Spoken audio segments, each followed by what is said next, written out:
We actually start by telling everybody that Minnetrista is the home of the ball jar. And that's what this property is. The five Ball brothers, of course, moved here in the late 1800s.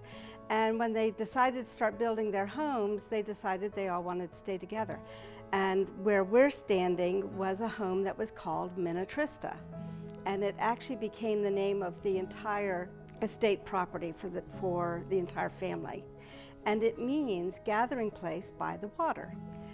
As the family members aged and moved on, the gatherings dwindled and the houses became empty. Then, in 1967, the estate's premier home, the FC Ball residence, and all the family artifacts inside burned down. The tragic loss sparked the Ball family to re-examine the estate's future. In 1978, Margaret Ball Petty wrote to her cousin Ed and said, "What are we going to do about Uncle Frank's place?" They knew they wanted it to be something significant to give to the community. And from that, Minnetrista was born and opened its doors 10 years later in 1988.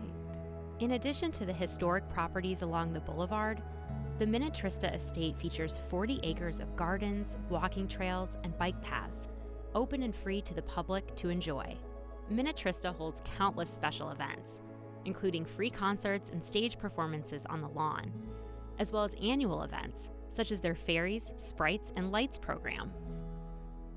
All the tea and talks that we do have different themes so people can come and enjoy, and we have a lot of hands-on workshops. So you can do glass workshops, you can learn to make beads, you can do stained glass, canning workshops, of course. So all of those things happen here, and again, it's bringing people together and having everyone not only work together here, but learn that you can actually do these things at home or in other places in your community.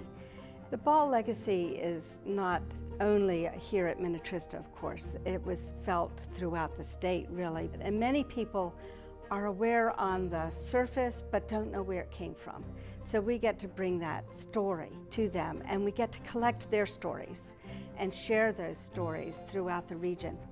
Minnetrista's Cultural Center features rotating exhibits, not just on the Ball Corporation history, but the region's history as well. Behind the scenes, the center has over 10,000 square feet devoted to the preservation of artifacts and material that document the history of East Central Indiana.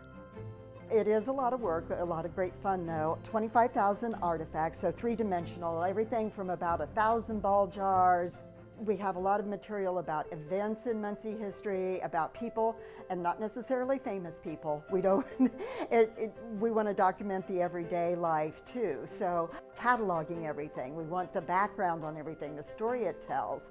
Ed Ball, who was our founder, really didn't like the name museum because he felt museum connoted that stuffy kind of place where you couldn't touch anything and it was always dark. So he never wanted to be called a museum, but I think Ed would be delighted with the way his non-museum has really grown into the community today and all of the different pieces that have come together here.